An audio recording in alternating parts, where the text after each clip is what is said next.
Chapter 6 Dark Plots Westgate, 10th of Chess, 1362 Dalen's Reckoning, after nightfall.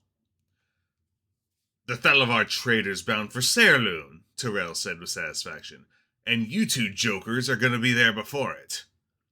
Marcus looked surprised. "Ow, boss, she left hours ago. Unless you got a wizard up your sleeve, there ain't no way we can get there first." "Shows what you know, Rothe for brains," answered the Enforcer Cell's leader. "She's a big old merchant ship, and according to this," he said, holding up a copy of the ship's manifest, "she's loaded down with so much cargo that her hold's fit to burst. Meantime, the captain of the Blackheart's Fury owes old Happy a favor." Tyrell chuckled as Jenkin flinched.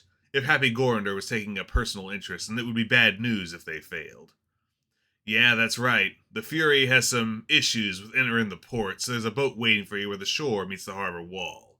And you won't be going alone," he added menacingly. As if on cue, a dark figure stepped out of the back room and approached the enforcers. Merchant ship Thalavar Trader, 11th of Chess, 1362 Dalen's Reckoning, late afternoon. "Sail ho! Three master off the port bow!" The lookout's cry prompted the captain to hand over the wheel to Ander. "Hold her steady," he instructed the boatswain. "Aye, sir," Ander answered as Captain Tallstag produced a spyglass from his coat and raised it to his right eye. He studied the distant ship for a moment before speaking. "She's a Blue Dragon frigate, the Indomitable," he said. "They're signaling pirates sighted in the area." He snapped the spyglass shut and put it back in his coat. "We'll be safe in port in a few hours." He raised his voice. "Unmask and string the ballista and get some bolts on deck," he ordered. Gaheris had been swabbing the quarterdeck all this time and nearly dropped the mop in surprise when Anders started executing the captain's command. "Stead! Stow that and get to the magazine!" He cast an eye about the deck, seeing whose duties weren't critically important. "Carrick! Reeves! Jordan! You two! Tarsk, man the deck crane!" A chorus of eyes rang out as the indicated sailors dropped what they were doing and ran for the main hatch. Tarsk, an amazingly burly man who may well have been a half-orc, wrestled the cargo crane into position while the other four scrambled down the ladder into the hold and started making their way forward between the piles of lashed-down crates. "Feeling better, lad?" Reeves smiled as he asked the question. "Aye," the boy answered as they reached the forward armory. "Good," Reeves said as he took an end of one of the bundles of ballista bolts stacked against the port bulkhead. "Get the other end of this, would ye?" Gaheris nodded and bent to grab the bundle. He grunted and nearly dropped it when he lifted. Reeves chuckled. "And I even let ye have the light end," he remarked, and sure enough, he was holding the end with the large iron heads of the bolts. "Back up out the hatch, there's a good lad. The sooner we get to the hatch, the sooner you can put that down." Gaheris heartily agreed and backed down the narrow corridor between the stacks of cargo. "So, what brings you to seafaring?"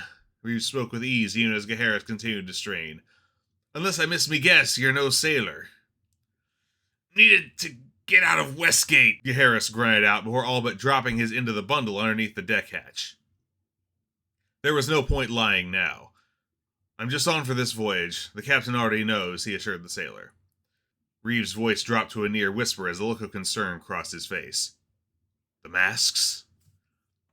Gaheris nodded slowly. "Don't stay in Saerloon," he advised in a low, intense voice as he began securing the bundle of bolts to the crane's rope. "Westgate's harbor master is in the guild's pocket. If they're serious about getting you, they already have the manifest in our charted course." Gaheris nodded as he looped the rope back around for Reeves to tie into a knot. He hadn't planned on staying anyway, but this lent extra urgency to his flight. "Heave!" Reeves' cry prompted Tarsk to start working the crane's pulley mechanism. The ballista bolts rose rapidly to the deck as Carrick and Jordan approached with their own load. Saerloon Harbor, 11th of Chess, 1362 Dalen's Reckoning, sunset. The gangplank fell to the pier with a thud. "Now hear this," Ander called out over the assembled crew. "Offloading the cargo will commence at daylight. Crew is granted shore leave for the night. Return to the ship at daybreak tomorrow, that is all." The news instantly put the crew into high spirits, and they started moving towards the gangplank and the city beyond. The captain had ordered shore leave for the night to give Gaheris cover to desert, and the street urchin was taking full advantage of it. He dodged down the first alley he came to and started zigzagging through the byways randomly. It wasn't enough. He caught movement out of the corner of his eye as he passed a dark alley entrance and went for his dagger, but too late.